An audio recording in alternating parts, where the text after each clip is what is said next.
Guys, here's a little video of the wiring job. There's the wiring tray. The harness as it goes up into the headlight. I think I've got a pretty clean install there.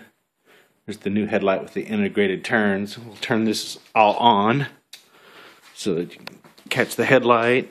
We'll hit the turns.